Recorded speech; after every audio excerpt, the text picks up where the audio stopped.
Hey everybody, welcome back to Backtrekking, the podcast where we look back at the real-world inspirations behind classic episodes of Star Trek. I'm one of your hosts, Caliban, and my favorite classical composer is definitely Dave Beethoven, and I'm joined on this episode by my co-host. I am Gooey Theodore Fame. Esquire. And we've returned to explore the inspirations behind your favorite episodes of Star Trek. And this week we're talking about a very specific genre of fiction that Trek often strays into, be it through time travel, godlike aliens, or the good old-fashioned afterlife. Bangsian fantasy dumps out the toy box to let historical figures of every era clash or cooperate. And that's what's on offer in the TOS episode The Savage Curtain and the Bill and Ted franchise of films. We love it. We love hanging out. That's why we all play Assassin's Creed, is we like hanging out with historical figures who think we're cool. I'm going to say yes to that, but I'm also wondering, how did we get here? Why are we now mashing up Star Trek and Bill and Ted? And I want the answer to that question. If you want it, keep listening. Yeah, I've got some answers, so. The worst part, we always talk about video games at the start of the show. You started it this time. The worst part at this point of the Assassin's Creed series is the future story, what's going on in the present. Isn't it? 100% agree. When are they going to get rid of that? I feel like they mostly have. I felt like in the last couple, I haven't played the current one, but the last couple, there was only like 3 quick parts compared to the older games. And then I heard, even so, with the new one, they mostly avoid it until the ending or something. So I don't know. I'm okay with it, but I like that they've gone away from it a little bit. I am playing the current one. Oh, okay. And, you know, it's got its charms, but I don't like it much compared to the Egypt and the Greece ones. And what it reminds me a lot of is Assassin's Creed 3, like the worst Assassin's Creed game. In the Woods Assassin's Creed is your worst Assassin's Creed. Oh, right. Yeah, you don't like climbing in the trees and jumping from tree to tree. There's a lot of climbing the very short buildings of medieval England and then running through the forests. And then, slight plot spoilers, the whole future storyline is about an event similar to the one in Assassin's Creed 3 that they're trying to stop, where the sun is going to do a nova or something like that and kill all life on Earth. Like, they literally just repeated that. So did you guys just want to remake Assassin's Creed 3? Because that's kind of what you did. Is John Delancey there? No. Bummer. God, I wish. Yeah, that would be great.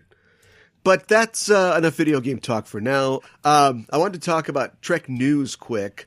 There is a rumor, and then there is an actual story, and I guess we'll start with the rumor. Dessert first.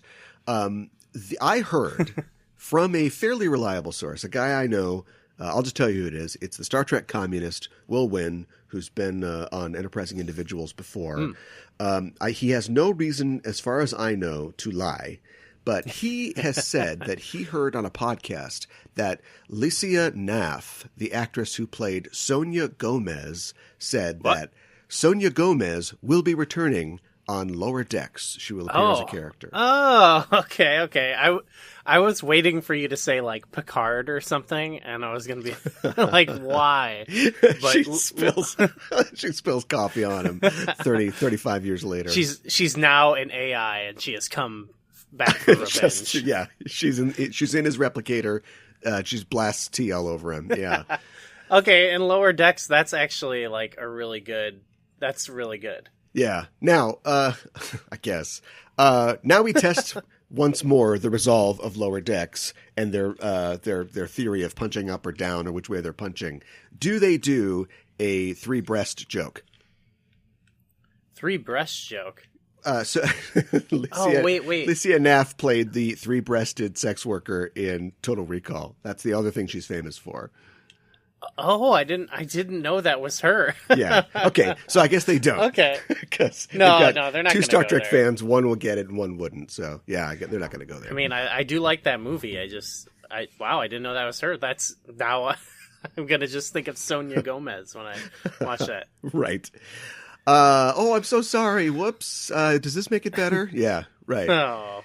Yeah. I think that's funny though. I was watching the Lower Decks episode of TNG, and I was thinking, like, I thought, how cool would it be if they made a show about these people? Yeah, and why I haven't realized, they should oh, literally? They They should bring those characters back. Let us know that Ensign Cito, was okay, and she came back or something like that. Yeah, exactly. Like, and they're the ones who started it all, so they deserve the bump. Well, they'll have to do that. We'll start a petition until they do. I also wanted to mention a real world news story, and it's kind of a crappy one. CBS has just recently suspended 2 of its top executives following an investigation by the LA Times that they cultivated a toxic work culture involving racist and misogynist behavior. No, I did not hear about that. I guess doesn't shock me necessarily that some big TV executive is an asshole, I guess. We know who it is. It's Peter Dunn, the president of CBS Television, and David Friend, the senior vice president of news for television stations. And the accusation in the Los Angeles Times story is that they created this bad environment. They made like racist and sexist remarks. It's just bad news. And it comes not exactly on the heels, but it comes after, of course, the story last year where Les Moonves, the chief executive of CBS, was ousted for similar things, allegations of sexual misconduct, and being a real asshole. I wouldn't be surprised if there were more like that. Yeah. And I mean, it doesn't affect any of the shows, necessarily. It doesn't really reflect on them at all. But it is weird that it seems to be coming out of CBS. Now, like, as you said, or you were implying, I'm sure that this happens all over the industry. I wonder if this is the system working, if there's a system of, obviously it doesn't because it took the LA Times, but I wonder why this is all happening at CBS, if ABC, NBC, so on and so forth is as bad, or if CBS is just so bad that it's like actually prompting LA Times reporters to do stories on it. Yeah, I wonder. I too wonder if it's like what one thing kind of picks up the other, a little bit. Yeah. So it kind of like breaks the dam on it a little bit. Yeah, like when the head guy is harassing and sleeping with his subordinates, you're going to let the other guys go, the VP of whatever, and right. So hopefully this is just like a ongoing cleansing of the entire establishment that's happening. Yeah, goodbye to them, I guess. Yeah. So anyway, I just thought it was relevant because, of course, all of our favorite Trek shows are on CBS right now. But more information on this if it comes out. Yeah, I mean, I obviously be better if there wasn't more news on this at all. But yeah, I'm going to say don't count on it. People talk a lot about figures like Rick Berman and, let's be honest, Gene Roddenberry himself, who I think was too tired by the time TNG came around to get up to the kind of things that he was up to when the original series was happening. And so I think Rick Berman becomes a real locus of, hate regarding, racist and sexist kind of policies. And I'm not defending him. I mean, I know that stuff did happen.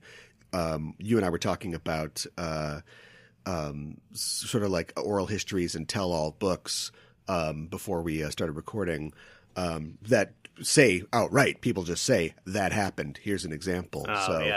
So I'm not defending Rick Berman, but I think that nobody wants to be mad at Gene Roddenberry, and so he ends up being like the focus of a lot of that. I get what you're saying. Yeah. But I guess back then you just kind of put up with it, like you just sort of went, well, that's just the way it is. I want to be an actress. I want to work in TV. And so I'm not going to say anything. So it sucks that it's still happening, but at least we're finding out that people aren't getting away with it. Yeah, it's like hopefully that stuff, like some of the barriers of protection those type of people have, is starting to erode. But I feel like there's always, or not always, but sometimes with this stuff, there's like a reset, where it's like, okay, we address some of that stuff and then it like goes back to business as usual. Yeah. So I don't know. Yeah, it's not much of a silver lining, but hopefully it's a little bit of one. And it's funny too. Like, I know that, like, you know, a company, entertainment companies don't necessarily, they don't like represent their products, or the other way around. The products don't like represent them. Do you know what I mean? Like the My Pillow guy, he wants to offer you a fantastic pillow. His personal politics are garbage. I don't know if the pillow's any good. Do you know what I mean? Like, but it doesn't reflect. He has good pillow and perfect politics. He could, right? I mean, he could have a great pillow and be a shit person. I don't really know. But like when you've got a franchise like Trek that is constantly, you know, carrying the torch of like these liberal values and acceptance for women and minorities and LGBTQ people, to have the people at the top do this, it's just like, come on, guys, come on.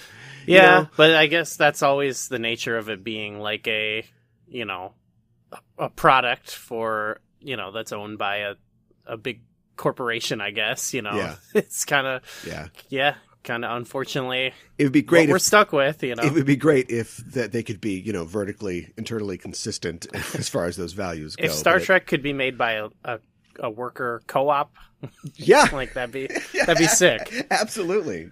I'm going to hook you up with Will, and you guys can talk about that. It sounds like a great idea. Yeah. Well, let's get to our featured subject for this week's episode.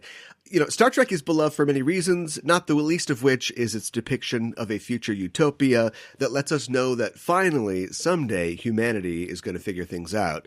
The continuing mystery and sometimes annoyance of Star Trek, though, is that the process in which that utopia is achieved is never fully elucidated. But not all utopias present such a daunting black box. What if two directionless metalheads in late 1980s Southern California could go on an odyssey through time and space, and what if the knowledge and understanding derived from that trip could be combined with their personal philosophy to create music so transcendent it healed all the world's ills? That's the question posed by the 1988 film Bill and Ted's Excellent Adventure. Now, a motion picture so grand, so magnificent, and so vast, it spans 7,000 years. No way! Yes way! But it starts with Bill. I'm Bill S. Preston! Who was Joan of Arc? And Ted. Noah's wife? We're in danger of flunking most heinously tomorrow. A force from the future. Can we go anywhere we want at any time? You can do anything you want. Is putting history at their fingertips. Let's reach out and touch someone. They're traveling through time. How's it going, Royal Ugly Dudes? Put them in the Iron Maiden. Excellent! Execute them. Bogus. How's it going, dude? Speclet, stay au l'air. And they're making a big impression. Historical babes. Now they're home. Everybody get together, remember who your buddy is. To trash the 20th century. You got a live one here. Keanu Reeves, Alex Winter, Napoleon.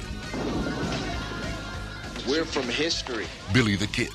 Oh my God. Joan of Arc. Sigmund Freud. Tell me about your mother. You a musician? Beethoven. Genghis Khan! Abraham Lincoln. Party on, dudes! Socrates. George Carlin. We're history. If you guys are really us, what number are we thinking of? 69, dudes! Bill and Ted's Excellent! Excellent! Excellent Adventure. Party on, dude. Yeah, I think you hit the nail on the head there, actually, really well.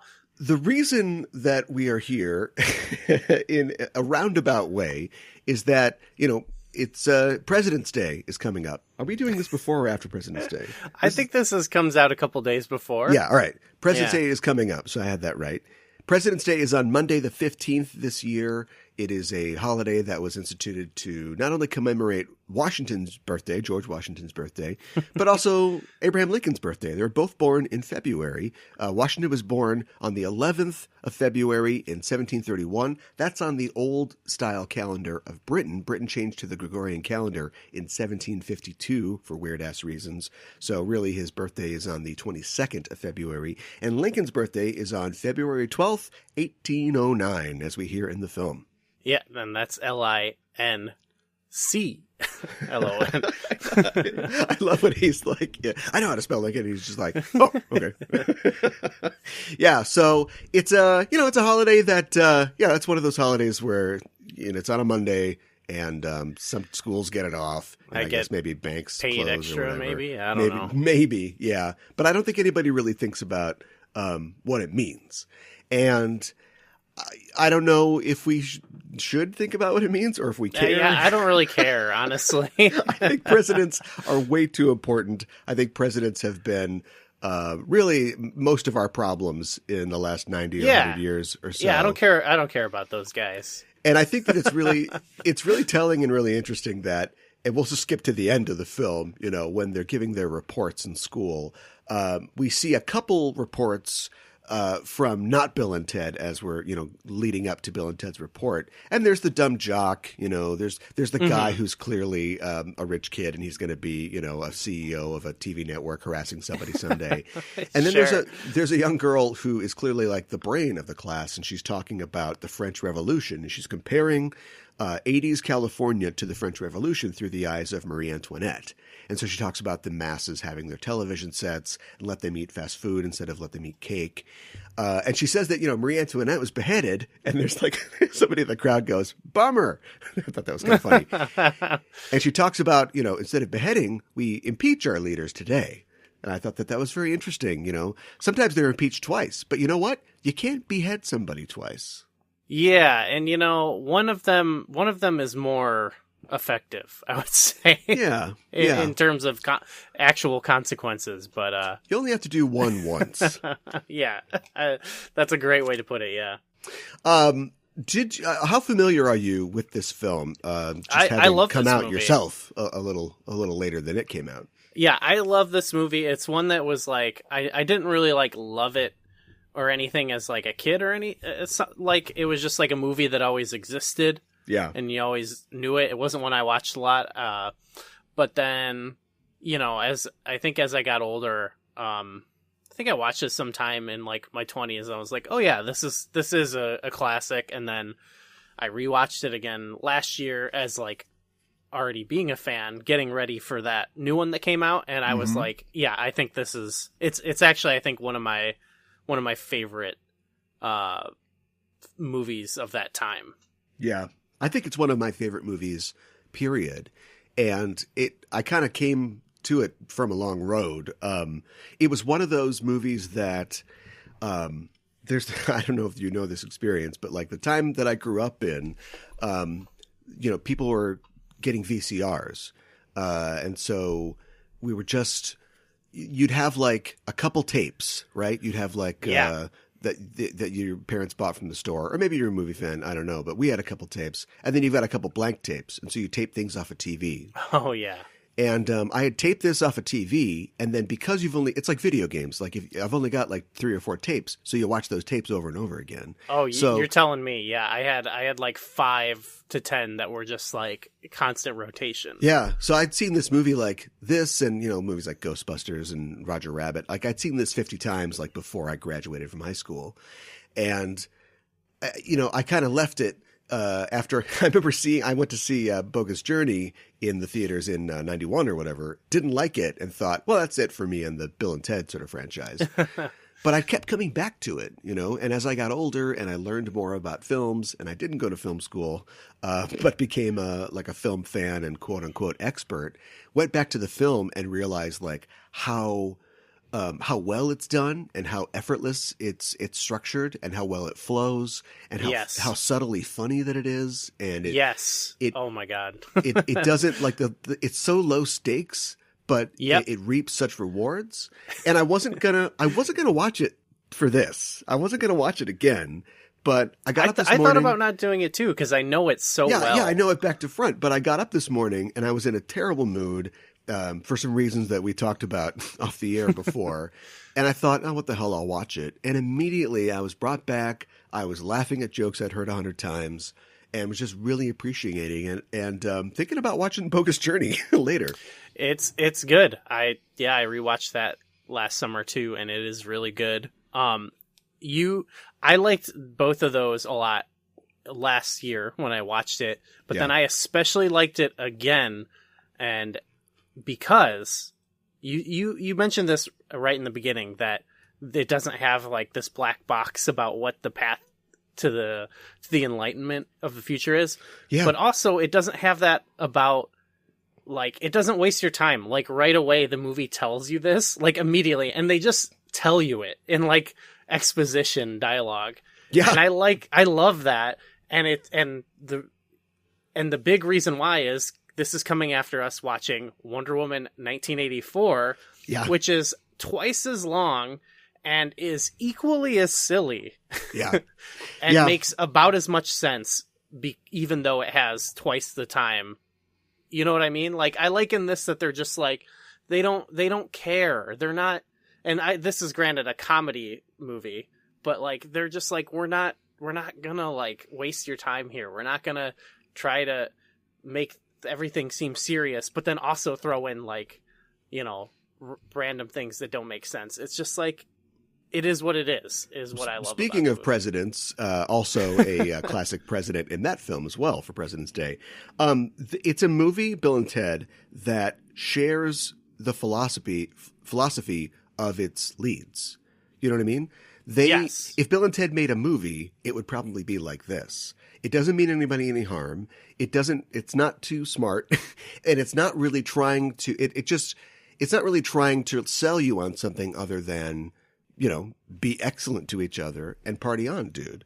And that's very different from a movie like 1984, where the main character is just so in earnest. First of all, she's completely disillusioned about everything. Then I guess she has some kind of like turnaround where she becomes in earnest about how important the truth is. And yet the movie doesn't match that at all. The movie, I'm sure everybody worked really hard on it, but it's just sort of sloppy and just sort of like takes, I think, its audience for granted.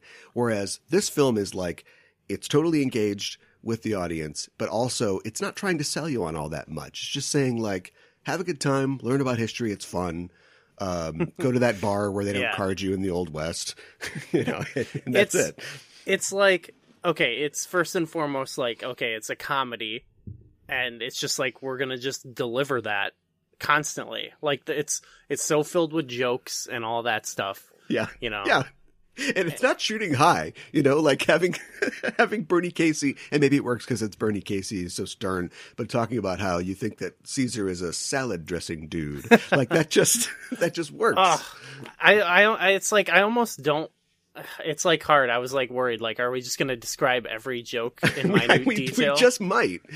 Might. It is like, I love those scenes because they start halfway through, and it's like, you could just hear. Like, if they did this movie now, it would start from the beginning of the scene, and Alex Winter would be like, he's old, and then the teacher would be like, oh, so you're telling me he's old? And then they'd be like, yeah, it starts halfway through the joke. Yeah, that you're absolutely right. Yeah. And they just get to the point, which is the joke is having the teacher go, you know, to transcribe to you what he just witnessed, and hearing it in his voice is what's the funny part. Like, we don't need to stretch this out, you know? Yeah. And just like the movie's attitude toward itself, like in comparison to something like Bill and Ted Face the Music, which I did really enjoy, and I think was a perfect movie for 2020, where the world is like, it was good. It wasn't as great as this, but it was good. But you know, when the daughters go to find like their historical figures, like they go find, you know, the first guy they get is like Louis Armstrong, and to mirror the structure of this film, it has to be more extended than just they're gonna, you know, hijack somebody and put him in the booth. But the whole thing is just like, oh, I can't believe we're here. I can't believe that's Louis Armstrong. Yeah. Oh my God, it's Jimi Hendrix. Whereas this works because Bill and Ted do not know who these people are. They don't understand. Mm-hmm. They will because they're going on a journey, but they are not impressed by Socrates or whoever it is. I did like in that new one, that arc of like, just because there was like this appreciation for music.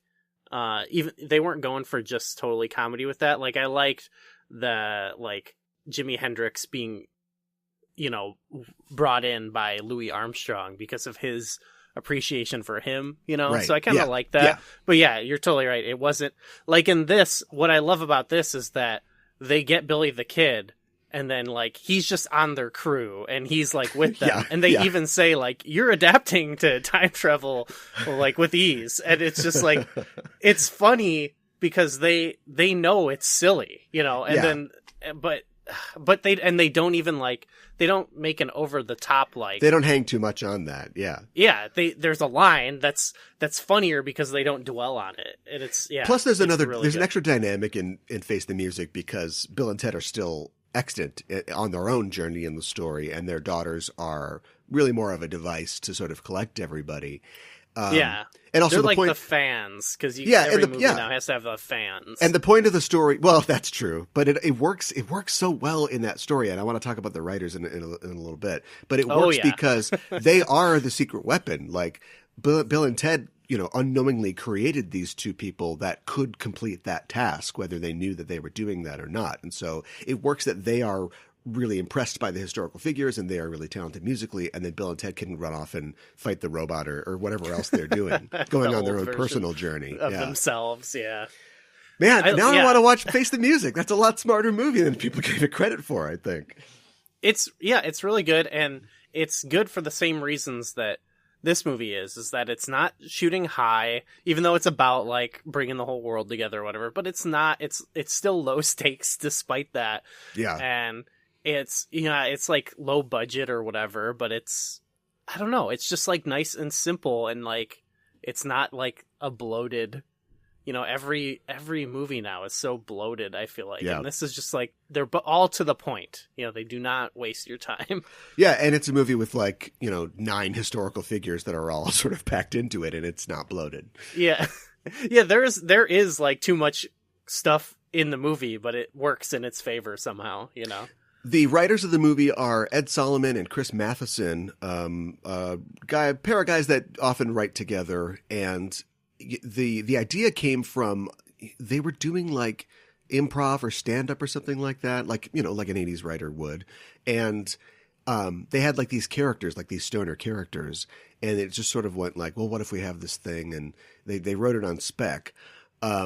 And it just, you know, it took off. I mean, they got Dino De Laurentiis to produce it. So, I mean, you're not exactly like in the penthouse, and I think it's just so funny that, sure, okay, so they did a sequel because the first one was, you know, not super financially successful, but had buzz. And then you just go off and they just live their lives. Like, you know, Matheson wrote a Goofy movie and, other stuff, and just sort of did that thing where, yeah, I had a big hit, but now I'm just a working screenwriter. And just the weird opportunity for them to be able to come back and revisit these characters, you know, 30 years later. It's just crazy. And the path of the third film is a long, long path. Like, people asked for years if it was going to happen, and they put like a kind of a screenplay together for it, and kind of kicked it around, and it changed a lot, and then eventually just sort of fell into place where they were able to do it. Not, unfortunately, in time for George Carlin to be in it. Yeah. But still, it's just a really weird story. And it's perfect. Weird stories run in the family of the Mathesons, because Chris Matheson is the son of Richard Matheson, the great sci-fi and horror author. Okay, sure. Who wrote, Nightmare at 20,000 Feet for The Twilight Zone. Wrote a lot of episodic TV, and yeah, was just a really creative guy. Wrote I Am Legend. Okay. Yeah, right on.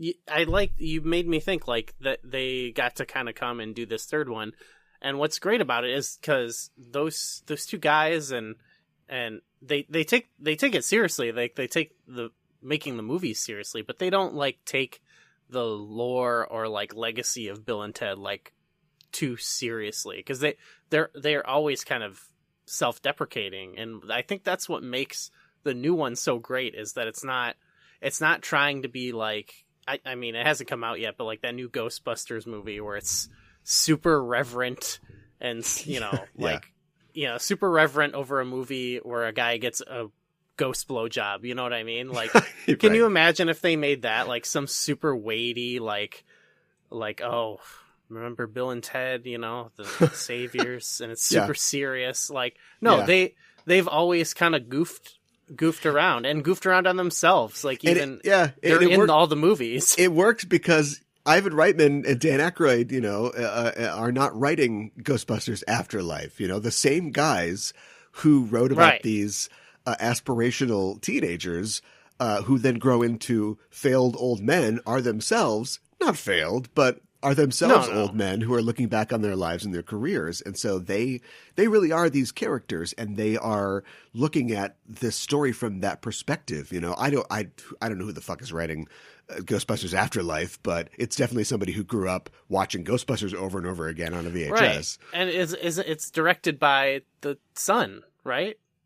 Oh, is it? Yeah, Jason Reitman. Yeah. Yeah. So it's like, so it's He's like, not going to shit on his dad's most famous thing. Yeah, it's like, okay, he looks up to his Twins. dad, so he made a movie about how important his dad's movie is. Yeah, that's going to turn out great. No, exactly. Whereas, like, after all the like little details I've learned about like stuff they've put in all the Bill and Ted movies because they were like, I don't know, it's funny, or like, it's like a goofy reference or whatever. It's like, it's clear that they don't think they're making like, Citizen Kane here or whatever. Right. know? Yeah. And like that's the what character, I love about him. I don't know the exact story, but like the character station, which is one of the weirdest things in a very weird movie, Bogus Journey, was just they were printing out the scripts or something like that, and they had a scene set in the police station where the guys, their ghosts possessed their dads or his dad and the other guy, and it got printed wrong, so it just said station, and they're like, oh, what if there's a character named Station? I think these guys are on a lot of weed, but yeah. And so they just have this weird alien with a big butt named Station. Right. Or like, the Denomalos guy is just Ed Solomon backwards. Right. Yeah. Yeah. Exactly. Or like when they're doing the seance, I had the subtitles on and I noticed they were just saying like Matt and Ed will rule the world or something like that, but it's like they're saying it in reverse, like so it's just like all these like stupid little things. Or I saw like their credits in the movie, like because they're like the waiters, they're like ugly waiter and stupid waiter. Yeah, at the ice cream restaurant. Yeah. So I just love that it's like, they're not, I don't know, they don't take themselves too seriously, which is, I appreciate that. Seeing the Ziggy Piggy, the giant ice cream thing, and then 4 kids, or I guess 3 kids and Napoleon all eating out of it was, I don't have those COVID moments often, but I was like, wow, that's a COVID nightmare right there. Yeah, anytime I see a group like large Just enough, dig it into something. Yeah, it's weird.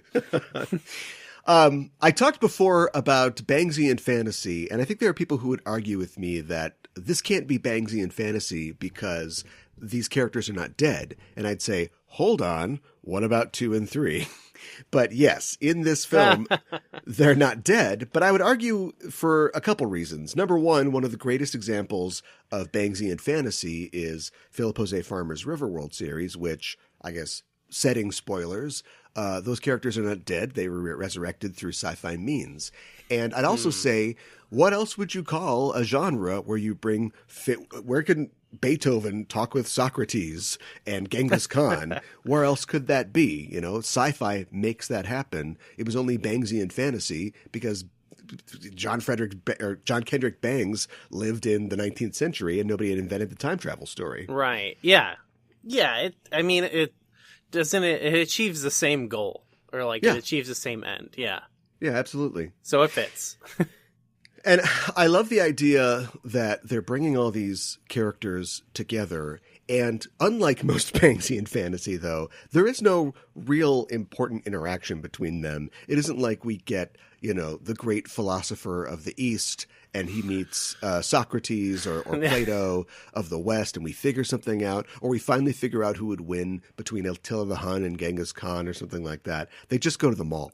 Well, we do find out because these historical figures aren't like, I wouldn't say they're shooting to be like the most accurate portrayals. Yeah. They're more of like what everyone thinks of in the like more cartoon sense. They're clay feet portrayals of them. Yeah. But to me, it answers more interesting questions that I didn't know I had. Like, how good of friends would Billy the Kid and Socrates be? Yeah. Because they become like a unit in the movie. Yeah. It's pretty subtle, but I love that they become friends. Like it just does have all these like little like quirks about all the historical figures that you wouldn't even normally think to write about because you'd be too focused on like the more obvious, like serious questions that a lot of those present. There's an attention to detail and kind of sort of sci-fi rules in this that is only present when it's interesting or important. So in any other film, if they went back in time, they would totally be able to speak to Socrates somehow. They would have a technology, or they'd just say, whatever, people in the past just speak in English accents, and that's how we know that they're not speaking English or whatever. But in this, Socrates doesn't speak English. And so, they have to like interpret for him. And some of the misunderstandings in the film, come from that as well. But I love how easily he can understand like their philosophizing though, just like two hand motions, and he's stunned by it. Which comes from their philosophy comes from a Kansas song. So I didn't peg them for Kansas fans, but that's the funny thing about 1991, wasn't it, that Bogus Journey came out? Yeah, it really comes in like at the very last, the tail end of hair metal, because if they had made Bill and Ted 3 in the mid 90s, it would just be Bill and Ted complaining about grunge. Would it be, or like would they adapt to it? Because I feel like even the music sensibilities change a little bit between the first and second movie. Like they have the Faith No More guy. Yeah. But they never really meet him. That's in the future. You're right. Maybe there's when they come off the mini golf course, they split into factions about like, no, you don't understand. Like it added a new wing to their philosophy, the idea of grunge. I would love to see. That's what they're talking about in their schools and their universities. I feel like they just come off as like they. Not that they would like follow the trends, but that they are open-minded, because you get to face the music, and the music they are making is insane. Yeah, right. So yeah, I feel like they're actually like, they're not like your typical metalhead fans that you would portray in a movie like that. They seem very open-minded for the most part. Yeah, although is it they quote Poison in Bogus Journey, so that's on brand. Yeah. But I like the idea in the third one, and of course the third one, its message is that like it's music is for everybody. God gave not only rock and roll but all music to you, and so I like the idea that they've branched out and they're doing Tubular Bells or they're doing the throat singing or whatever. They're just sort of in their desperation. They've grabbed all these different musical genres to make the perfect song. Yeah, it probably took them a while to get there, but I appreciate it. There is, we could just go through every actor in the film. I mean, it's a bunch of people who you may or may not recognize. They're not really famous actors, but they all just are perfectly cast to play these. They didn't just go out and get a guy that looked like Lincoln. They got a guy that looked like Lincoln, but could do comedy as well. And better Lincoln than the Trek episode, I think, too. Yeah, well, we'll get to that. Yeah. But and I don't know. Like, I know that like Jane Wiedlin, plays Joan of Arc, who had been in the Go-Go's already, but like I don't think they cast her for like musical ability or as a wink and a nudge. No, but yeah, she even works really well in this too. Yeah. Ted's dad is amazing. Obviously. Ted's dad, he is, sometimes I describe people like him as working too hard, but I think he's working exactly right, because he's a character. Bill and Ted the entire future of humanity is on the line, whether they really understand it or not, and they don't take it all that seriously, and that's fine. But then you've got a character like Ted's dad who, is just, this is the most important thing to him, and there's just for both him and for Bill's dad, it's a movie long payoff where we finally get Sigmund Freud psychoanalyzing Ted, and whether or not we've understand it on our own, like he just lays out that he's this way to you because of his own insecurities, and that works because of how extra he's been throughout the entire film, you know. And then, of course, we get, oh, no, I just got a minor Oedipal complex. And that pays off, too. Such a good payoff to a joke that I always was like, this is so stupid. But then I've grown to appreciate it, how hard they hit it over and over, that it becomes funny again. Mostly in the further movies where it's like, it's so stupid that it's amazing. Well, yeah, the further movies are them just, you know, going back and hitting that again. But like having in the movie, like a character who, you know, this woman who is young enough that they went to high school with, marries the guy's dad. Like, why is that there? And it's there because it's weird and it creates a weird atmosphere. Yeah. But also it's like a bell that they can keep ringing, you know, and just keep getting stuff out of it. Like, the antagonism between the two of them. And then also when she sidles up to Bernie Casey, she's like, hey, how's it going? Long time no see. Yeah. And the fact that he just knows what Oedipal complex is impressive. Yeah, right. That's what's great about them. It's like they sometimes know things that you're like, how? Yeah, it suggests a history where at some point he must have looked that up because he was really worried about it. Yeah. He looked it up. Yeah, there's a world, you know, inside the film that is, the film is deceptively smart or deceptively stupid, I suppose. Yes, yep. That's a perfect way to describe it. I like the fact, too, just going kind of off of that and how it is not technically, it is a sci-fi movie, although I don't think it would label itself a sci-fi movie. I like how they make fun of time travel. You know, they take the idea of they break paradox. The movie essentially. Yeah, well, they take the idea. There's boring deleted scenes where they go back and do all the things that they say that they're going to do. You know, that we don't ever have to see, and so it just takes the cream of time travel, which is, well, I need these keys right now, so I'm just going to have them right now, and then later on I'll just do all the things I have to do to get the keys here. That's what I mean, though. Like, if this was not just Wonder Woman 1984, but like another movie now like that, like they would be like, look how clever we are that we like explained it. Yeah. And it's like, I don't care. This is stupid. It revels in how dumb it is. Yeah. It's just like, whatever. We've got it. Fine. Yeah. Remember a trash can. And you don't see it come from anywhere, you know? Right. Yeah. It keeps hanging from the ceiling, I guess. It's better off, I think. Yeah.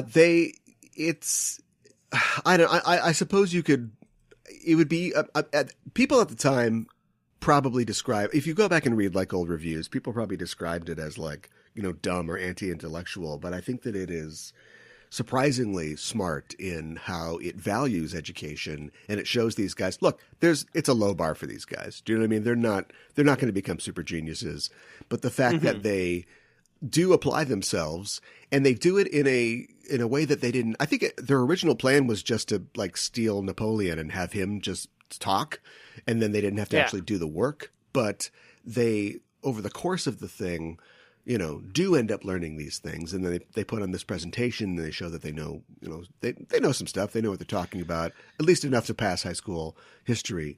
And I like too at the end. It's smart for that reason.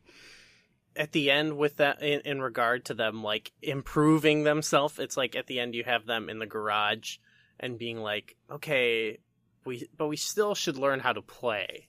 You know, it's right.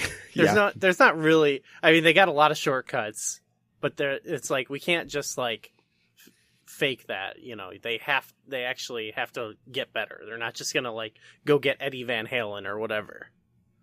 Right. Yeah. Which, come on. Eddie Van Halen was the Faith No More guy, right? They just couldn't get Eddie Van Halen. Oh yeah. Like, why did they get the Faith No More guy? That's definitely who they had on hand. Eddie asked for too much. Yeah. Speaking of Eddie Van Halen, I know the budget's low, but for a movie all about two guys that love like rock music, there's like no actual rock music in this. You don't like two heads are better than one. No, but I never thought about it before until I had an icebox moment as the credits were rolling for this film, and I got up to go to the bathroom, and they're singing about two heads are better than one, and it's double the pleasure triple the fun. And Triple the fun. That's when the stream of peace stopped, and I had to stand up and run to my computer and look at the lyrics for Two Heads Are Better Than One. And it is about two guys banging a girl at the same time. It's about a throuple. That's literally what it's about. And I never that's the longest payoff for Bill and Ted for me. Yeah, it ends up working. When you think about the Tenacious D song Double Team, like I think they're sending up a song like Two Heads Are Better Than One. It walked so it could run or whatever they Yeah, say. right. Yeah. Yeah. But I mean, other than that, there isn't really any like recognizable like A-list music in this. And of course, it isn't until the second one that they shell out for God Gave Rock and Roll Gave to Rock You, and Roll to You, yeah. which is perfect, I think, for Yeah. the film. But yeah, I was just, I can, and the funny thing is I can sing all of these songs like note for note because of course I've seen this movie a bunch of times, but I don't know any of these bands. I'm not really familiar with any of these songs. Maybe I'm just an apologist, but I feel like it adds to the charm of it that it's like it's just like these goofball old corny songs, you know? Like guess. it is like compared to something like Back to the Future, like it's a B level movie, you know? Yeah. In terms of its prestige, so I like that it doesn't have like the power of love in it, you know? Oh yeah, I mean that the music budget would be the first thing that clears if they made this today. Yeah, it would be, sure, yeah. It would be a Birds of Prey situation or whatever. Needle where drop, it's just needle drop after. Yeah. Yeah. The ballad song. here's the apotheosis of how bad the music is in this movie. The kind of ballad song that plays like the future song is a song called "In Time" by Robbie Robb. Oh, Okay. yeah. And the lyrics of the song are all ripped off from other songs. So it's like he sings about rules. how he can see for miles and miles and how he'll be Yeah. dancing in the streets and everything's going to be all right. And he says one heart, one soul. And he's But just like referencing all these other better groups. Don't they imply that that's supposed to be like Bill and Ted's music? I think that is the implication. So that works. Like they would write a song like that. That they just ripped off like all these other like Queen and all these other bands. Yeah, the that they first like. chance they get to philosophize is they quote Kansas lyrics, you know? That's true. Although I wouldn't see them as Who guys, but who knows? Yeah. I think they would go to their roots eventually, you know? Sure. They get there. They reference Led Zeppelin, I guess, And Iron Maiden, yeah. Yeah, so they'd get there. Yeah, that's right. He describes Grease as like, it was like the cover of the Houses of the Holy. There were many steps and columns. Most tranquil, yeah. Yeah, I do love how you don't really see much of like Grease or whatever, but it like all you do see. They do it on a budget, yeah. You just see like stone. Yeah, just a couple columns they shot at a library or something like that, yeah. It works. You don't get the sense of like a large civilization. You just get the idea of like a big empty stone room with guys in robes standing around. That's like all of ancient Greece. The scene that like just is exemplary, just captures the comedy of the film for me is when they come back to the future and they land in their backyard and then everybody's piling out of the thing and he's introducing them and it's like, this is Dave Beethoven, Bob Genghis Khan, Socrates Johnson, and Abraham Lincoln. Yeah. And then after that, they have the chores scene. And the chores scene, that would be cut out of any modern film. Yeah. Like, why is that there? Why bother? And it's just so funny and it's cute. And they milk all the little bits they can out of every like chore that they do. And it's just, I love it. Because so much of it is just like, what if Genghis Khan did the dishes? Like that's what the most of the movie is. It's like, yeah. But it's Billy the Kid that does the dishes, and instead of doing them, he dumps the crumbs and the leftovers in the drawer because he's a bad man. He's a bad man. Yeah. There is almost literally 3 montages in a row. Yeah. At this point, there's the Waterloo scene and the mall, and I love it. Culminating in the mall montage, yeah. It's egregious montages. Yeah, but you've earned it at this point, you know. Yeah, there was a lot of great setup. I guess they kind of montage through collecting a lot of the figures too, which I always thought was funny, like the way they got a lot of them. So yeah, they don't waste time. That's all there is to it. Yeah, it's not. I wouldn't call it a great or a clean structure because I didn't go through and like mark all the timestamps or whatever, but there's a pretty good setup, and then we introduce the Rufus and the time machine, and there's that great scene at the Circle K with the time loop where the future them come in, and then of course we go back to that later. And then they're off, and then it's like a medieval movie for like 20 minutes. They just stay in one place for a long time.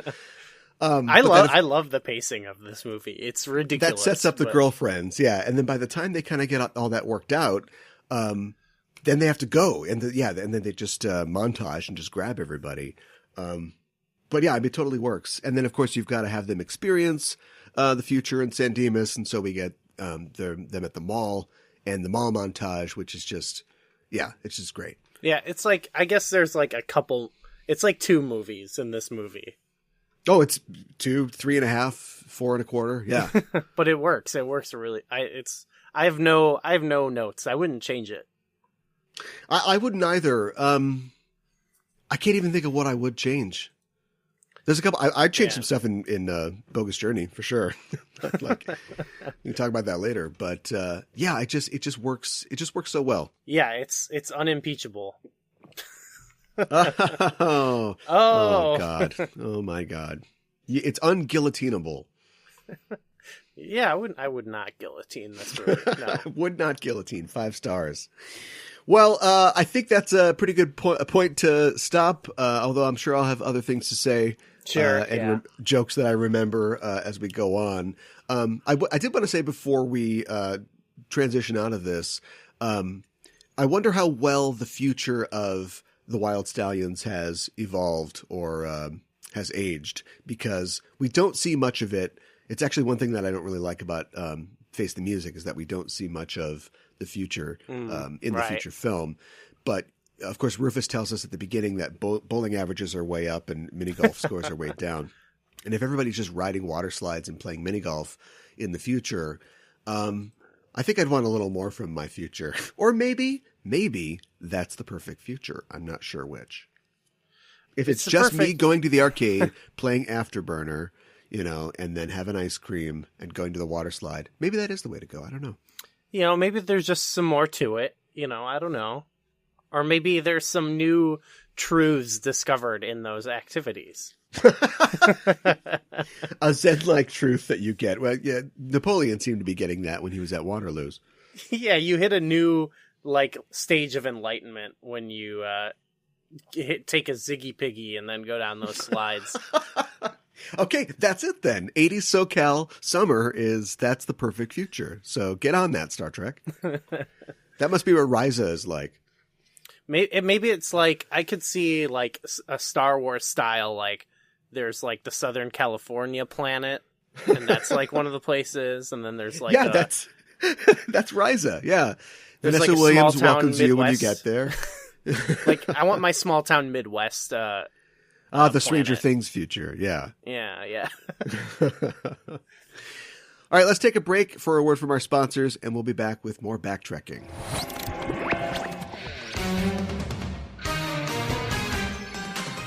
Hi, I'm Mikan Hana. And I'm Caliban. And we're the hosts of the Sailor Noob podcast. I'm the expert. And I'm the noob. You're talking into the wrong end of the microphone. Aye. Okay, every week we watch a new episode of Sailor Moon and learn about monsters, fashion, food, culture, and of course, the sailor warrior of love and justice, Sailor Moon. All right, now, what is her rank? Is she an admiral or a rear admiral? Okay, shh. The ad's almost over. We're a couple of magical people, and every week we Moon Prism Power make up a new episode. Better amidships. Steady as she goes. Please stop that. Sailor Noob is available every Friday on Apple Podcasts or wherever you listen to podcasts. Shiver me timbers. Okay, we're back, and it's time to talk about the Trek side of this equation. We really don't have any idea what the government of Earth looks like in the future of Star Trek. But Star Trek was created in the 60s in America, when the memory of Camelot, the Kennedy presidency, and beneficial governance was still fresh. That means naturally that even Captain Kirk and the crew of the Enterprise hold respect for American presidents, particularly Abraham Lincoln, who you may have heard freed the slaves.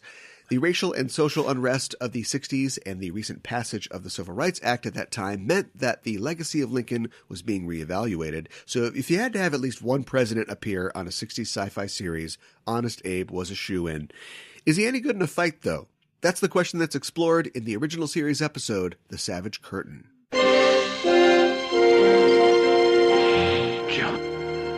Captain Kirk, I believe. Alert status. Do I gather that you recognize me? I am Abraham Lincoln. Just as I am whom I appear to be. Seraphim. The greatest of all who ever lived on our planet, Captain.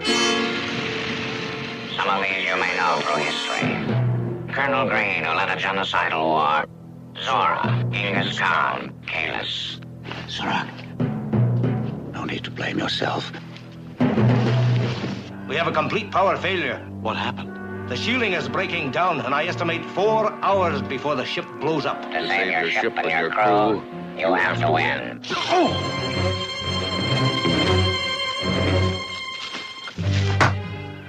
Captain, how can we warn him? Your existence is ended. According to Fight Club, Abe Lincoln is good in a fight. Oh, wait, what's the thing in Fight Club? Big guy, big reach, skinny guys fight till they're hamburger.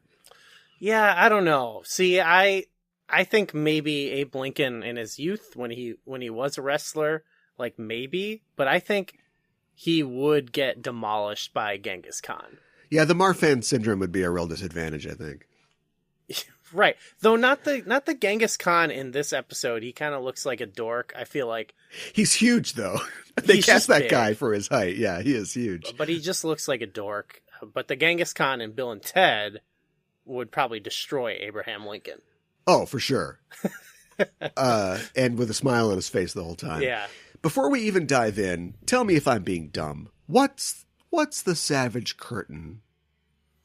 Is that something that I'm not familiar with? Is that a saying or something? No, I don't know. I've never heard that saying, if it is. Is some anthropological thing of like a Margaret Mead thing? Okay, so they're watching this quote unquote, not my words, savage display. That, or like, the thing that, the only thing that separates humanity from like chaos is, well, a pandemic, but like the 3 missed meals or whatever. And so like the curtain is that we hide our savagery behind is a thin one and can be torn down. Yeah. Like the tactics between good and evil were not, so different. Insofar as there is a point to this episode, I guess that is the point, isn't it? That that's what the Excalbians learn, is that it seems like good and evil are kind of the same sides of the two sides of the same coin. Yeah, I learned a lot from this episode, honestly. Did you? When this episode ends, I've seen this episode a bunch of times, but I guess I don't ever think about this episode. But when it ends and they're like, well, get us out of here. And it's like, is that really it? Yeah, that's it. That was it. Wow. Yeah, this is a stinker. I'll say it. I'm going out on a limb. I'll say it. I watched this with one other person this time, and it was not enjoyable. But and not a good recommendation for watching more original series. About like a little under a year ago, I watched this with like a group of friends. Yeah. And it was a hoot.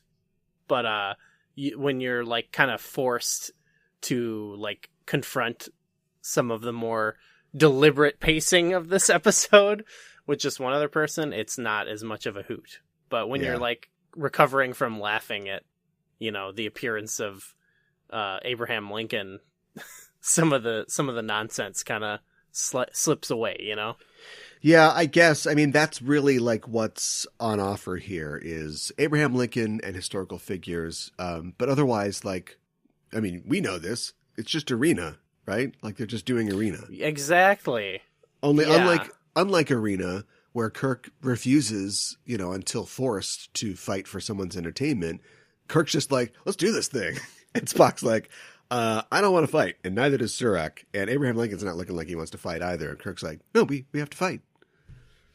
Yeah, I think either the episode could have been about hanging out with Abraham Lincoln or historical figure battle. But the problem is, I know it's like they're trying to take in different people and like make it seem like the world isn't just historical figures that we know, but it was like, okay, Zora is here.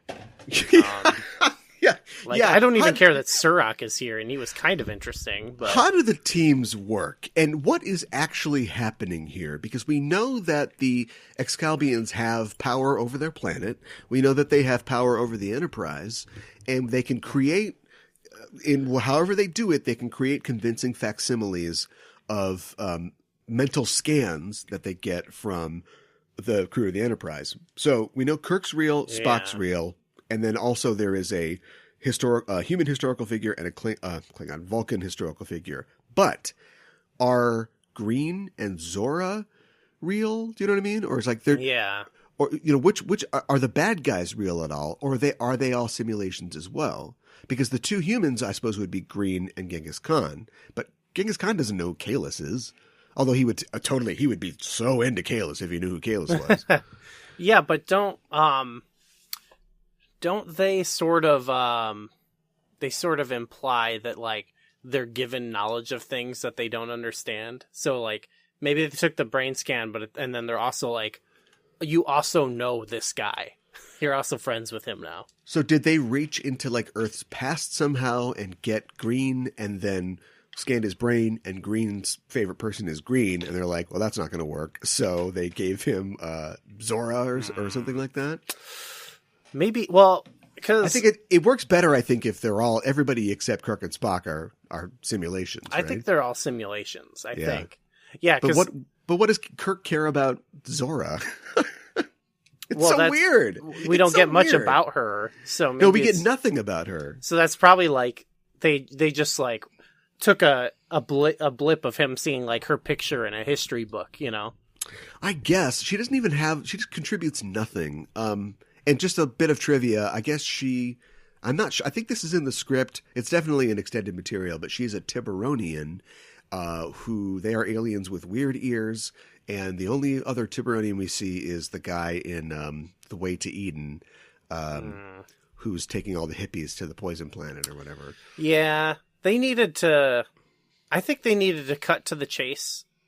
Like I said, they probably needed to just get the Lincoln stuff that's in the beginning there, like not have them be approached by Lincoln, but maybe they're just abducted.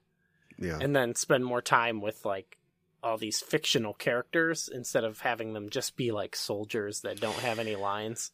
Well, getting into, boy, they spend so much. There's a whole act where they just go, oh my God, it's Abraham Lincoln, and they just mess around with him. Yeah. And I guess we understand Lincoln's philosophy. Getting into Surak's philosophy and how Spock responds to that is fascinating, to coin a phrase. Yeah.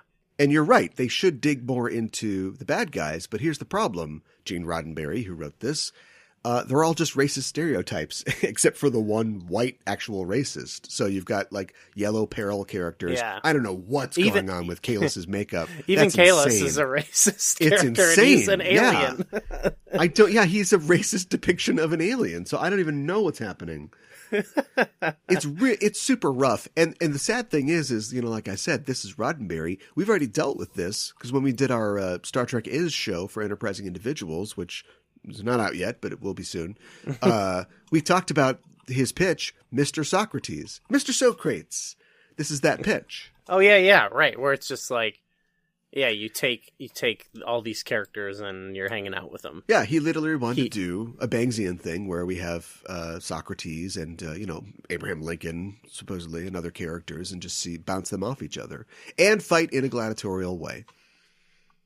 Do you think they should have you know how they ended up in Enterprise, like making it fit how Klingons used to look? They made that like canon. Like they should have just actually made it that the original series Klingons are just a Federation racist depiction of Klingons. They're just a bunch of, yeah. Like, that's how they actually looked. It's an alien minstrel show, and oh my god, yeah. So that's weird, and I don't know, Gene Roddenberry, I didn't know he was going to be on trial on this episode, but it's just a really backwards idea that needs help. And at this point, so many of the talented writers who made the first 2 seasons of Star Trek great are gone. So there's nobody to go, Gene, why don't you let me see that? Let me mark that up a little bit. Sure, that's fair. Do you think Kirk's one of his great idols would be Lincoln?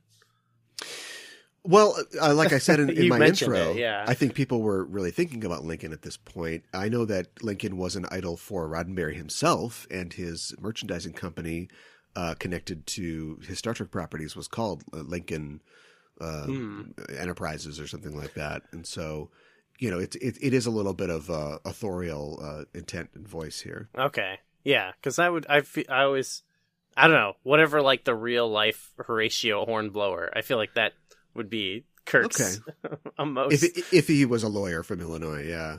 Yeah. I mean, if you're going to pull a president out, if we can't have Teddy Roosevelt Woodrow for a fight, Wilson, Wilson, what a badass. It would probably be Lincoln. Yeah, fair enough. If you're going to have one president, period, who is unimpeachable, there's that word again, in terms of his character and also what we know about him, so much he wrote, so much is written about him. The Emancipation Proclamation, leading the country through the Civil War. I mean, that's a guy to get, right? Yeah, I guess. It isn't like getting George Washington and him going, instead of saying, "Oh, what a hot negress," him saying, "Hey, get back in the kitchen," or whatever. It would be Abraham Lincoln. I'm glad they didn't cancel. Let's talk about that. Lincoln. Let's just get right into that. What the hell, man? What the hell? I think they were trying to make a point about how... But it's a point that you and I both know is eternally misused by... And it's funny, because usually this is the shoes on the other foot, but by virtual signaling white guys who want to absolve Trek and themselves of all missteps and ignorance. Oh, okay. Yeah. When Roddenberry puts the words into the mouth of a woman who was his former lover, that, we don't care about words. It's like, all right, well, here's some more words for you that we can't say on TV.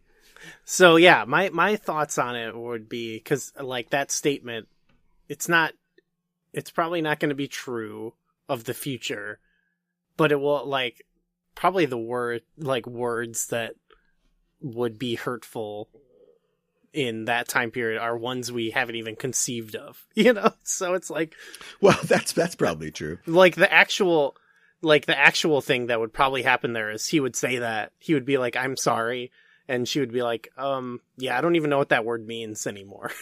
Like it would be something else. Hopefully. Kirk says, he says something to the effect of like, "We've learned to be delighted with what we are." And it's like, yeah, that sounds pretty separate but equal to me, coming from like a white writer in the 60s. Yeah, we're delighted. Yeah. That's weird. That's a weird way. I mean, it's one of those things that, I guess I agree with the general sentiment of that statement, but you're letting him off the hook for saying something that we don't do that here. You know what I mean? Well, yeah, it puts the onus, at least if you're like using it as like temporarily, it puts the onus on the people who are and on the word, because he's saying like, "Oh, I'm sorry to point out that you're black," and it's like, no, you can point out that I'm black, and it's like, I think the general idea now is that we don't care that you're black and we accept everybody equally, right? And also, it's just a guy interrupting a lady at work to tell her that she's hot.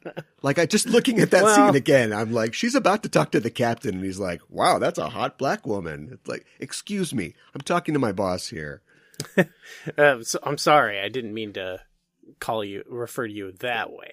Yeah, that scene, that does not work. But one thing I at least Like, I like the idea of it because we talked about this with 1984, where it's like they brought this character like from the past when like women couldn't vote, and he's just like, golly shucks, the modern ages are great.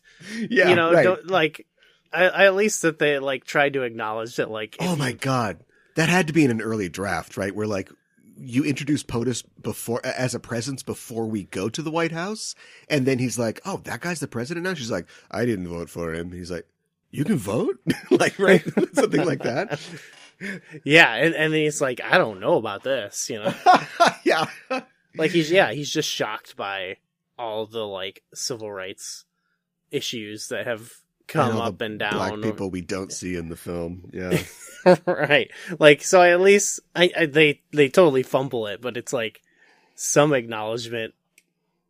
Like, it's better than just like, I don't know. I can't think of another example there they've done it. Like, if they have Mark Twain come and he's like totally cool and normal. Which they more or less did in Time Zero in TNG. He's just like a really cool guy. I'll tell you though, I would give Tom Cruise. I'd give Tom Cruise whatever he wants. I'd give Mark Twain. I don't know why I said Tom Cruise. Tom Sawyer. I'd give Mark Twain the latitude though, because I have read a lot of Tom or Mark Twain's work and a lot of his own writings, and he was cool with pretty much everybody. Right. Yeah. I don't even mean like he would totally, if Whoopi Goldberg was alive back then, he would totally be friends with Whoopi Goldberg. Sure. I guess I don't even mean like they should like they should be calling Lincoln out, and they should like, but I just like that there is a reference to like the changing time periods, and yeah, it's such a shitty reference. It's bad. Yeah. And I like my headcanon is that she is just trying to get rid of this guy, and I'm going to do you a favor, and I'm going to say, oh, that doesn't hurt me at all. Like, all women have had to say their, throughout history. So it's not so equal after all. Yeah, if we could just get like a reverse angle where she turns around, she's just like, ugh. Well, yeah, it's because Kirk was like, look, we don't want to startle this guy. We have to like play a little tune for him, and yeah, play the tune. They make such a huge deal out of that. Also, the way that he just appears in space is just like, that was sick. Ugh. And of course, he's sitting on a thing, right? Because you've been to the Lincoln Memorial in Washington, D.C. That's a spaceship, so yeah. Yeah. He doesn't have a monkey face, so we're in the right timeline. Yeah. That was perfect opening. The way the episode should have opened was Lincoln flies in. He goes, Kirk, we need you now. And Kirk beams off. And then that's your teaser. And then they're back. They're down on the planet. You just get to it. Yeah. Yeah, but they have to show all the pomp and circumstance of getting everything together. Yeah, they have to have him arguing with Bones and Scotty about whether or not he should go down. It's like, shut up. Just go down. I guess. Yeah, there is a lot of padding, isn't there? I did really like that scene, though. I like the briefing scenes. It's something that became just de rigueur on TNG. You knew they would all sit around the conference table. I mean, I typically like those. And it's in TOS, they were a little more infrequent, but I like this one. And it's also, Scotty and Bones are the voice of reason here, because they really are like, Space Abraham Lincoln showed up and you want to run off with him. This is insane. Why are you doing this? And Kirk doesn't even have like a risk is our business type speech. He's just like, well, it's the president told me to do something. That's what are you talking about? What I'm getting at too with it's like, okay, they know, like they try to play up that like, oh, you consider Lincoln a personal hero. So, right. They're playing on your emotions. But it's that's like, clearly why it's Lincoln. Yeah. But it's like, it makes him like Kirk seem like kind of a doof a little bit. That he's like, well, it works, Yeah, on this very special episode, we're gonna do a deal with Abraham Lincoln. So come on, come on. What's the problem? I'm not acting like a loony Arcturian dog bird. I think they were pretty rude to Kahless too. Who, by the way, is a master level impressionist. Didn't you know that about the greatest Klingon to ever live? Kahless, yeah.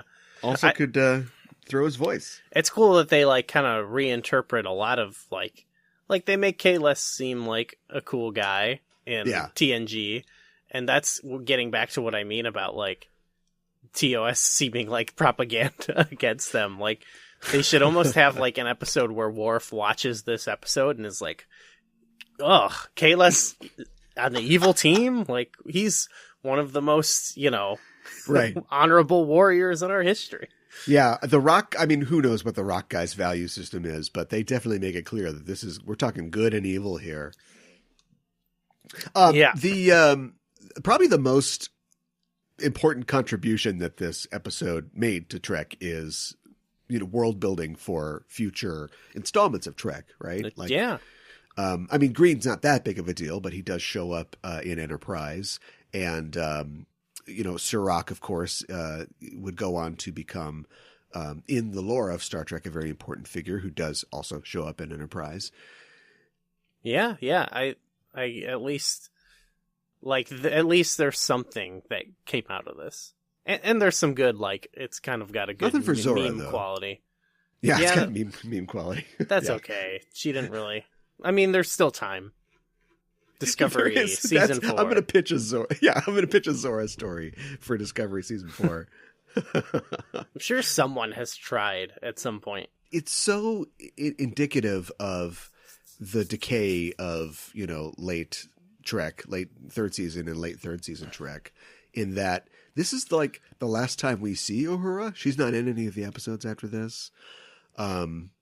It's oh God. Yeah. I mean, the last thing she does on the show is gives permission, forgives an old white man for coming from the 1800s. And then she's off the show. So tell that to Martin Luther King. Oh, wait, he was dead by this point. Yeah. There's not much more I can add to that. That sucked. Yeah, I mean, like, we're here to praise and not bury it, right? But, yeah, there's fun to be had here, I think. Again, if you watch definitely with more than 2 people, I think you'll... You gotta get more than one. Don't watch it alone. Do not watch this alone. Oh, no. You'll just be begging for death by the end of it. Surak is interesting as a character, and he's kind of a little bitch. Like, I would like to think that, like, with the positive message of Star Trek and the idea that, violence is never as good as peace and intellect, to have him like immediately go down, is not a good look for Surak. Oh, sure. Yeah. He doesn't have emotion, but if he's got logic would dictate the worst people in all of galactic history are not going to like do a deal with you. Do you know what I mean? Yeah, I think they were trying to establish the weight of like all these people think they're real. So that's why they had all that Lincoln stuff in the beginning. So maybe you're supposed to believe okay, we don't want to kill people, but you just never, I don't know, you're never on board with that. I don't think, where I'm just like, none of this is real. Like, they should just start killing them, right now. Who cares? But, yeah, I suppose. Well, they're not 100% sure that they're not real. And also, they wouldn't just, right. They don't have holodecks. I'm sure in the 24th century, people, play real life school shooter programs or something like that to get their stress out. But they don't exactly know. Oh, yeah, probably. They don't exactly know what the situation is, but having a character like Surak, trying to get over, who is Spock's Lincoln, just go, well, I'm going to go try to make peace with them. I'm dead. Is I don't know. I think that's a missed opportunity. Yeah, it really makes it seem like between that and going oh well, the peace movement actually yeah, Hitler actually. It's now that the boss is back. We've got another kind of anti or a pro Vietnam episode. Yeah, peace is a mugs game, and we should be over there. Yeah, yeah. I don't know. I wonder so the Excalbians thing is that they've done this before, I guess, right? They love it. Yeah, this is their entertainment. I think in an early draft of the episode, it was literally supposed to be their entertainment. Gene was working a lot of stuff out about being mad at TV, so we get episodes like Bread and Circuses, and this is supposed to be another like, "Are you not entertained?" Type episode. He hated TV so much that he killed it in the lore. Yeah, that's right. That's true. Yeah, TV's gone. But instead, what we get in the episode is that they're testing these philosophies, and of course, they've got some humans on hand here, but they also are drawing aliens in, which would seem to kind of poison the well in terms of what I guess a human's philosophy is. Yeah. But I wonder if they've done this to, like, say the Vulcans flew by and they pulled some Vulcans down and said, "Okay, you're gonna fight these other figures, and let's see what logic against, say, illogic does. who comes out on top." They'll just play chess or something. Or if the Klingons, yeah, right. Or like if they snag some Klingons, then it's like the Klingons are going to fight and they put them up against some Berkeley protesters, who are flower children. Now, would that make more sense if there was some more consistency? If it was like you can keep the good guy team, and then like have the bad guy team be like a Romulan, a Klingon, and then like they're like historical figures, Sure. And then it's like, we'll test your different races' philosophies. Yeah, like that could work. Yeah. I think in the original outline by Roddenberry, there was a flower power peacenik type character along with Surak. So like their team was a guy that doesn't want to fight for logic's sake, and then a guy who's like opposed to violence, and then Kirk and Spock, and they're like, great, we're up against literally Hitler and Attila the Hun and other people. Yeah, I like so, that. I mean, it's absolutely a pro-Vietnam story. That is what it is. Yeah, I didn't think about that. Yeah, because, I don't know, the philosophies of good versus evil, and like, what is that even, and the tactics are the same. I don't know, maybe I'm just too stupid for this episode, but I feel like it just nothing about it hits with me in any meaningful way. Well, you're not too stupid, I think, to talk about. You're not stupid at all, but you're definitely not too stupid to. I realized how that sounded. To talk about Gene Roddenberry as the creator of this thing, and how people, I think, either forgive him or maybe how he's inspired many people to let go of the idea of the creator of something owning it. There are so many people I know who love Star Trek in all its forms. They love the liberal and social ideals of Star Trek. And they're faced with this guy who was, let's face it, he was a cop. He was literally a cop. Yeah. And he clearly thought that we should be over there in Vietnam. And he had some kind of weird ideas about women and minorities. And he made a show about colonizing space, He made a show about America colonizing space, yeah. And yet he created this thing that, my friend, the Star Trek communist, would die for. Yeah, it's incredible. Yeah, I just don't. That itself is just insane. So that's a thing we when we recorded your other podcast episode where we read the pitch document. It's like I said on there, like, yeah, he nailed it. Like he like right away he created like an all-time great show, like from the get-go, pretty much. With some flawed episodes and stuff, so I think like his vision is pretty incredible. But I also like when people talk about his vision and they use that as like, that means the show should be this way or that way. Like, I think, like, I hate that. I think that's stupid. Yeah. My favorite show is Deep Space Nine, which is, I think, so much different than, what Roddenberry would have intended for the show. And I think that's what's great about it, so. Yeah. Yeah. And he created something too that even in the beginning, I don't think that was right or perfect, but sure. Yeah. But he had an idea, and it was an idea that could be, you could snap other Erector set parts onto it to do more. He had this idea for this amazing liberal society, whether or not he knew it was liberal. And then, of course, people came along and made it free and liberal and communist and all those other things. And he invented like Mr. Spock, Because, I don't know, Mr. Spock reminded him of a friend of his from the army or something like that. But then somebody like DC Fontana came in and went, what if Spock had a dad who was more Spock than Spock? And then what if there was a world where they fought each other to death, because they got too horny or whatever? And all these other great creators and writers went, yeah, that's great. It was the perfect seed for, to play yes and with and to build this entire universe. I also also Abraham Lincoln. Also Lincoln. I like the things I like about a lot of Star Trek is because it does a good job of describing things that I relate to, on a day-to-day basis or politically or whatever. But I don't get my politics from Star Trek. I don't watch it and go tell me what to think, Sure. So I think that's worth noting. So I don't watch this episode and go well, it told me the wrong thing, Yeah, I think it's dangerous to mirror your politics with Trek or to put too much to invest in it, both for you, but also for the property, because Trek is kind of caught in a thing now. And I don't think that Trek characters should walk around and go, I got to find me a negress or something like that. No.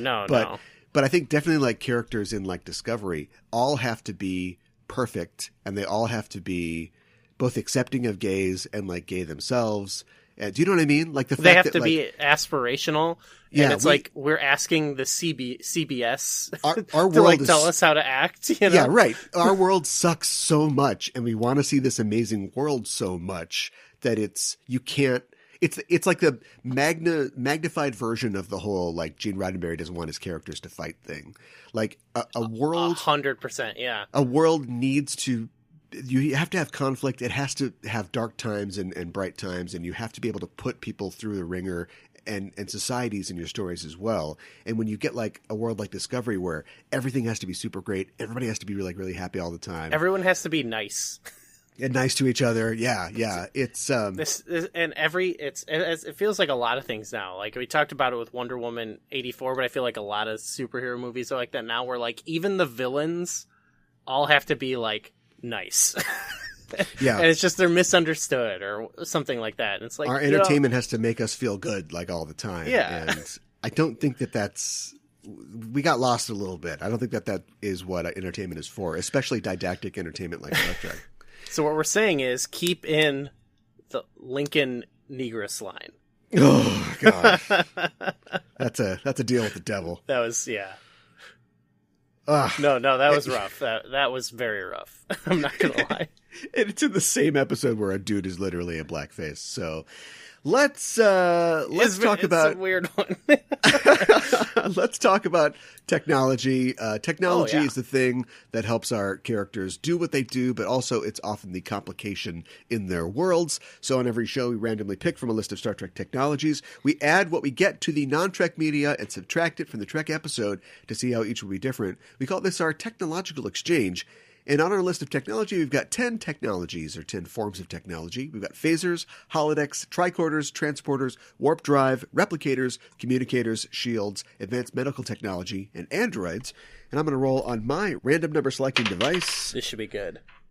And what I got was a 7, which is communicators or communications technology. So if Bill and Ted had communicators... which I think is, they don't even have cell phones. So, this works. This is a good one. How would their situation be different? Well, they're kind of inseparable. I was thinking about any time in the movie where they're apart, but there's rarely ever a shot in the movie where you don't see both of them. So, if you think of communicators as just being the technology of communication in general, they are literally in a phone booth. And they are literally traveling the circuits of history. So if we extend this the whole way, perhaps they wouldn't even need a physical device to travel through time. Perhaps they would just be given the ability, the wireless ability to travel through time. Would they not physically go, but they would just... Oh, they could. I think they could physically transmit themselves. Oh, they just have a little communicator device on them that sends them. Yeah, I feel like it would be, it'd be less fun, obviously. You got the phone booth. They don't really get it. People have pointed out before that, Bill and Ted is a lot like Doctor Who. The conceit is similar. Right. That's probably intentional, right? I think it is not. Maybe they don't want to get sued, but they've said that I think they said that they were familiar, but they weren't thinking about it when they were doing it. Okay. I always just kind of got the idea that they were like kind of parodying a lot of stuff, because it's clear they like Star Trek, especially with the second film. So I thought they got a little Star Trek-y, a little Doctor Who, like just general sci-fi. So I always kind of took it as that, but okay. And a lot of the drama, or at least some of the drama of Doctor Who, is often in the Doctor being separated from his vehicle. And so, sure, it's cool to go to Victorian England, but if the guards take your TARDIS away and you can't go home, like, what do you do then? So we don't get to explore that all that much in the Bill and Ted trilogy. But that's true. It does break at that one point. So if there is no machine, if there is no mechanics of the time travel to worry about, then what? I'm envisioning a world where perhaps Bill and Ted, with their ability to travel anywhere at any time, are distracted from their mission because they can just go to... Again, we've decided that they're not necessarily 60s guys, but they could go to Woodstock. They could go to that great Iron Maiden show, at the Pontiac Superdome or something like that. Maybe they are too distracted to complete their mission, and the mission is in jeopardy. Oh, so they just the things holding them back is that they don't have to look in a phone book and dial a number. Right. Yeah. Okay. Yeah. I feel like the ticking clock of their report might keep them on track. I don't know. Possibly. We never really get into the one thing about their time travel is that it doesn't make sense. The clock is always running. Yeah, it doesn't really make sense because they literally do go. And they make a joke out of it in the film. Well, I guess we already talked about the fact that they just kind of flout all these conventions. Yeah. But they dial the number to go home, and he's like, it's the next day, so you have to dial one number higher. And there is some non-diegetic coconut sounds when he taps him on the head. I think just indicating to the audience that it doesn't really matter. Yeah, I like that it doesn't make sense in multiple ways. That's what's great about it. And then same thing with the current one, Face the Music, it makes even less sense to me, the ticking clock they have, but yeah, whatever. Kid Cudi explained it all. Time itself is breaking down, but Kid Cudi knows what's going on. So with this ability, maybe they could, now that they've been created as, now that they've been made time gods, essentially, they could take the audience with them. They wouldn't have to kidnap anybody. They could just take an auditorium of people to all these moments. Presentation. In history, yeah. They could just have the Guardian of Forever on the stage. That's kind of what it is, yeah. And pull people through, yeah. You know what? Then they wouldn't lose. They also wouldn't lose track of Napoleon, and so we wouldn't get water slides. That's true. They could just look in on him. Oh, the benefit to that technology you're describing is you could bring the audience to seeing Napoleon enjoying the water slides instead of him describing it, Oh, okay, yeah, sure. It's one thing to see Joan of Arc do aerobics on the stage, but it's another one to go to the mall and see her. No one got to see that cool montage. Right. You could, and then once she goes back to her own time, you could see her introducing skin tight Lycra wear to all of her soldiers. I think that would go over well, yeah. Being burned at the stake, yeah, right. Oh God. I was thinking about it because there's no cell phones back then in '88, and then we go and we do Face the Music, and there still isn't a lot of communication in between time periods. We do see that. I can't remember the character's name, but Rufus's daughter is speaking with her mom in the future on a future cell phone. Yeah. But they mostly keep that technology out of the story because if Bill and Ted need to contact Death, why don't they just call him? He lives in hell. Call him on the spirit phone or whatever. Well, but cell phones break that universe. Maybe there's a limit to their minutes. Well, yeah, I guess we don't know what hell's coverage. The coverage is like, map is? Yeah, right. Yeah, like, does he have AT&T or Verizon or whatever down there? I hate my carrier, yeah. So, I think we did as good as we could for a movie that is literally about riding a phone booth around. That's perfect. What about the Star Trek episode in which communications are shut off by the Excalbians, so it doesn't really even matter. Yeah, I do love that. I can't wait for this. Much like an arena, they get to watch watch Star Trek. the episode with us. Yeah, they're watching Star Trek, and they go, "Oh no, Kirk!" Like, just in Sulu, case he can't hear you. Yeah. Just in case you were into the stakes enough, like, here's Sulu reacting to it. I like that Kirk himself isn't even in the stakes. He's like, "Yeah, we're not going to do it." the monster's like, "Oh wait, did I forget to tell you your ship is going to blow up? Okay, I guess we'll do it." Even then, I feel like it just kind of ends. Like, it doesn't feel like a big conclusion. He's just like, "All right, I mean, we're not, this isn't working out, man." And he's like, "All right." If we assume, like we often do, that in the entire continuum of this, the history of this world, they've never had communications technology, that could cause complications. So you'd have to imagine what it would be like for the Federation to try and, well, is there a Federation for like Earth ships to carry on intergalactic relations with no communications? You know, radio waves, subspace radio doesn't work in this. You have to meet people face to face in this universe. It's like the reverse of season 3 of Discovery. Instead of warp, there's no communication. That's actually cooler because you could have like a Space Pony Express or whatever. Sure, so you could still have a Federation, but all the business would have to be done, They send letters. Person. They send letters. That would be so cool. Warp letters. Yeah. And so I wonder if you would even know about other races. Like if you go to a lot of hay has been made about the fact that, like, why does Kahless have a smooth forehead? You know, if the Klingons back then had bumpy foreheads. And the hand waving is always explained as, you know, Kirk has only experienced smooth-head Klingons. So if they're bringing Kahless from his mind, it would be a smooth-headed Kahless. But he has never met Kahless. He only knows about Kahless because of things that he's read that have been broadcast over the Federation internet, you know, Federation Wikipedia. Only Federation propaganda against the Klingons, So if you're unable to get that information through communication devices, then you could roll up to this planet and just fight 6 other humans, I guess, because you don't know about any other races in the galaxy. Or it'd be like, they'd just make like a guy and they'd be like, that's Kahless, I guess, but he looks like just a guy.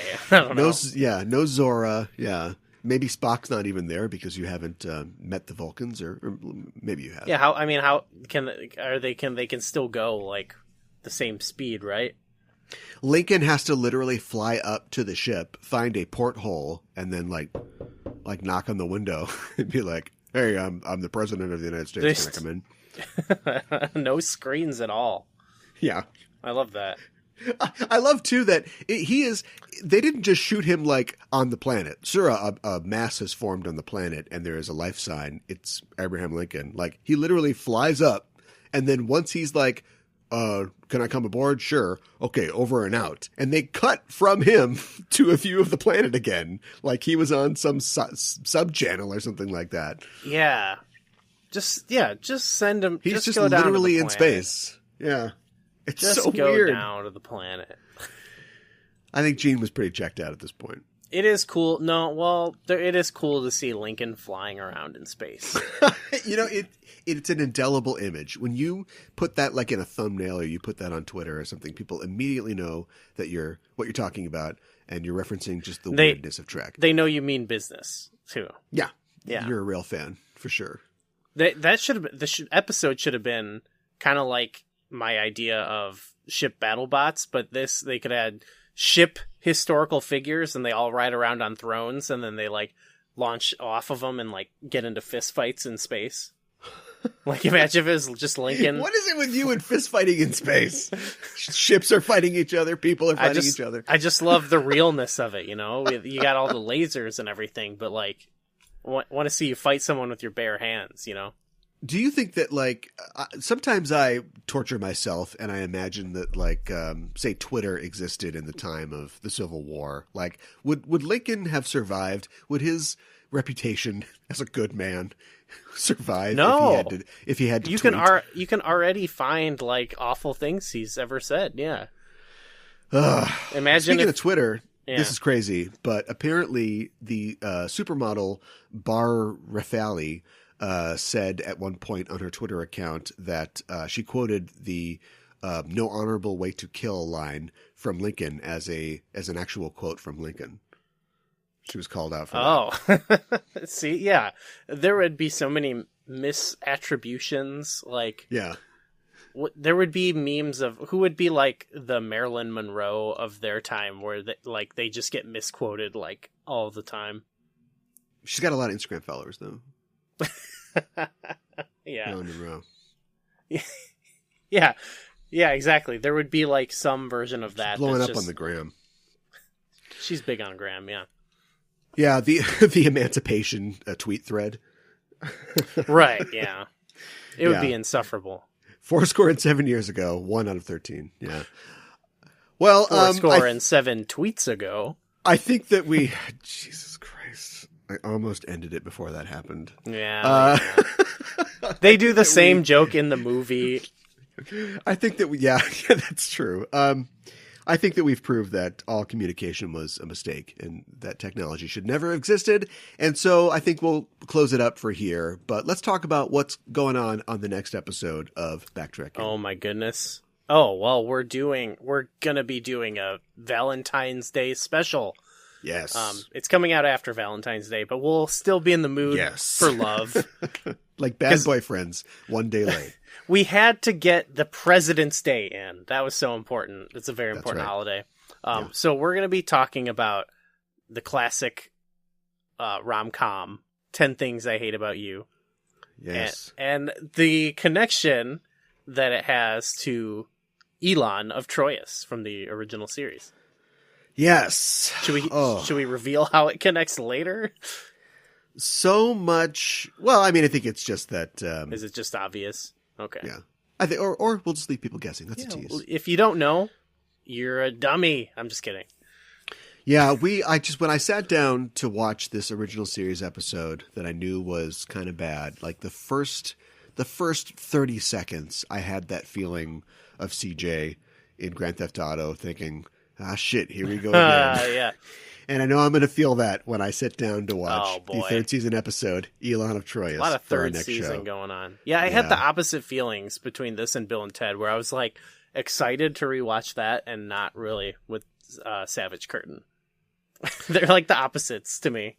Yeah. Well, we'll be back for more third season TOS goodness on our next episode, but that's it for this week's episode of Backtracking. Thanks for listening. If you like the show, tell a friend. Follow us at Backtracking on Twitter and let us know what you think we should cover in future episodes. No TOS. Something else, please. We're taking a break after this. Gooey, tell the people where they can find you online.